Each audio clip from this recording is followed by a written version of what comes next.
Bienvenue à bord dans les ateliers de la Mésange. Écoute et exprime tes émotions. Où chaque semaine, vous êtes invité à explorer vos émotions. Dans ce podcast, je vous donne les clés pour être authentique, pour vous épanouir au travail et dans votre vie personnelle. Imaginez-vous artiste de votre propre vie, peignant avec vos émotions. Préparez-vous à un voyage introspectif vers la découverte de soi. Attachez vos ceintures émotionnelles. Le décollage vers une transformation intérieure est imminent.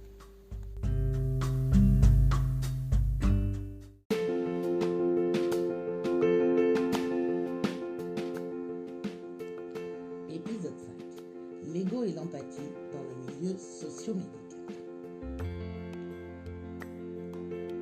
En tant que thérapeute, je suis constamment confrontée à la délicate équation entre mon propre ego et mon empathie envers mes patients. Par exemple, quand je fais de l'art-thérapie, on sait bien que l'art-thérapie est une forme de thérapie expressive qui utilise le processus de création artistique pour explorer les émotions, les pensées, les expériences personnelles. Dans cette pratique, trouver le juste équilibre entre l'affirmation de soi et la capacité à se connecter profondément avec les autres est essentiel pour un accompagnement efficace.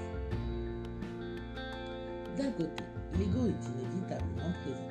Il est le gardien de notre identité professionnelle, de nos compétences, de nos connaissances. L'ego nous pousse à affirmer notre propre expertise, à mettre en avant notre réussite et à établir des limites saines dans les relations thérapeutiques.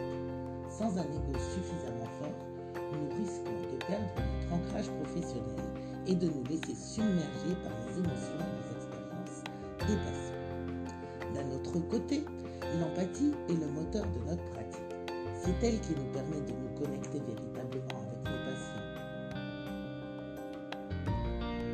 et de comprendre leur lutte intérieure et de les accompagner avec compassion et compréhension. L'empathie nous pousse à mettre de côté nos propres préoccupations pour nous immerger dans le monde émotionnel de nos patients, créant ainsi un espace sûr où ils peuvent s'exprimer librement et explorer leur être profond. Cependant, il est facile de tomber dans le piège de la suridentification avec nos patients, de laisser leur souffrance nous envahir au détriment de notre propre bien-être. Dans ce cas, notre ego peut devenir un bouclier protecteur, nous aidant à maintenir une distance émotionnelle, nécessaire pour préserver notre santé mentale et notre équilibre personnel. Trouver l'équilibre entre l'ego et l'empathie est un voyage constant dans notre pratique. Cela nécessite une conscience profonde de mes propres limites et de mes réactions émotionnelles, ainsi qu'une capacité à ajuster constamment ma posture thérapeutique en fonction des besoins de chacun. En cultivant une présence attentive, une ouverture d'esprit et une capacité à me remettre en question, je peux naviguer avec succès dans les eaux parfois tumultueuses de la relation thérapeutique, offrant ainsi à mes patients un soutien authentique et bienveillant dans leur cheminement.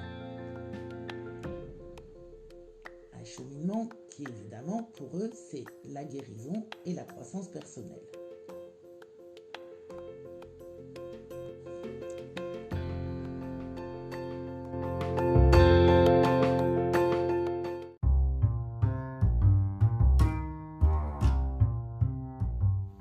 Je vais vous raconter l'histoire qui m'est arrivée avec une de mes patientes pour vous illustrer le couple fameux de l'ego et de l'empathie.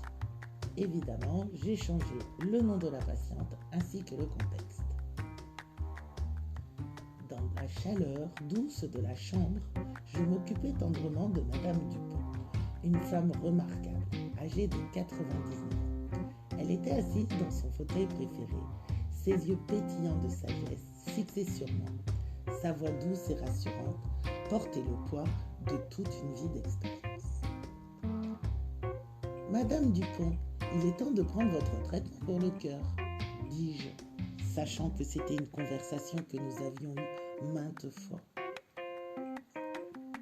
Elle sourit doucement, secouant la tête.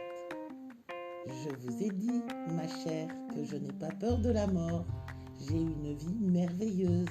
J'ai travaillé, j'ai eu un superbe mari, entouré de mes enfants, de mes petits-enfants et de mes arrière-petits-enfants.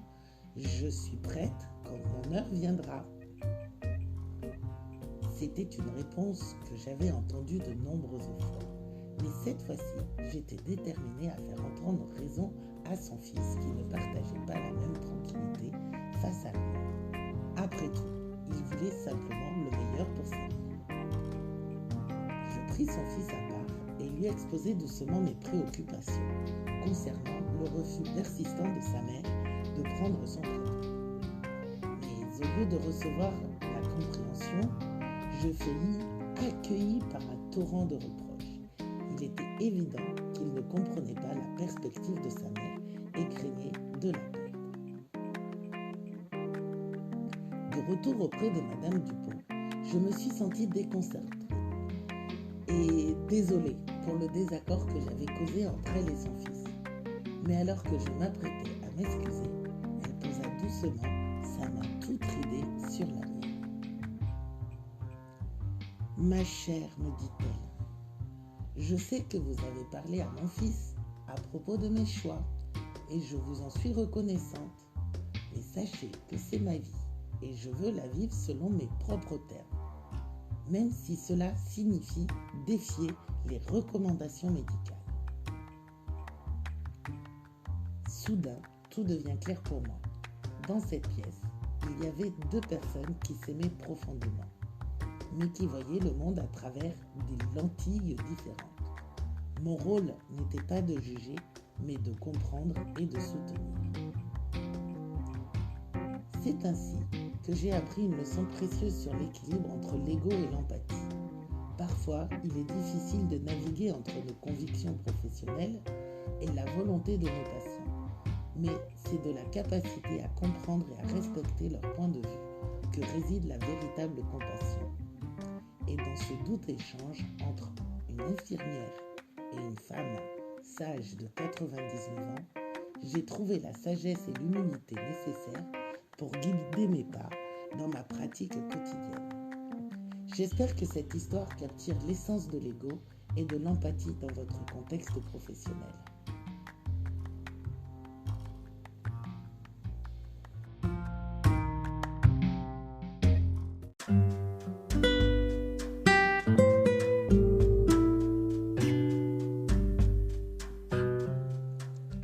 Et vous? Comment gérez-vous votre ego et votre empathie? Lorsque vous travaillez avec un patient, êtes-vous principalement concentré sur ses besoins, ses émotions et ses expériences? Ou cherchez-vous à mettre en avant votre propre compétence et expérience ou réussite? Êtes-vous capable de pratiquer une écoute active et profonde, sans jugement ni interprétation hâtive? Ou vous trouvez-vous souvent à interrompre ou à diriger la conversation selon vos propres préoccupations ou intérêts? Comment réagissez-vous émotionnellement aux expériences de vos patients? Ressentez-vous de la compassion ou de la compréhension envers leurs souffrances? Ou êtes-vous parfois tenté de réagir de manière excessive ou disproportionnée pour vous sentir valorisé ou important? Êtes-vous conscient de vos propres limites et de celles de vos patients et êtes-vous capable de les respecter dans votre interaction? Ou trouvez-vous difficile de reconnaître quand vous avez besoin de prendre du recul pour préserver votre bien-être émotionnel? Dans vos interactions thérapeutiques, cherchez-vous à créer un espace sûr et respectueux où vos patients peuvent s'exprimer pleinement ou êtes-vous parfois tenté de franchir les limites éthiques ou professionnelles pour satisfaire vos propres besoins ou désirs? Prenez-vous régulièrement du temps pour réfléchir à votre pratique thérapeutique, à vos réactions émotionnelles et à vos interactions avec vos patients afin d'identifier les moments où votre ego pourrait prendre le dessus sur votre capacité à pratiquer véritablement l'empathie? En répondant honnêtement à ces questions et en réfléchissant à vos propres expériences et motivations, vous pouvez mieux comprendre votre propre dynamique entre l'ego et l'empathie dans votre pratique et identifier les domaines où vous pourriez avoir besoin de travailler pour maintenir un équilibre sain entre ces deux aspects essentiels dans votre rôle.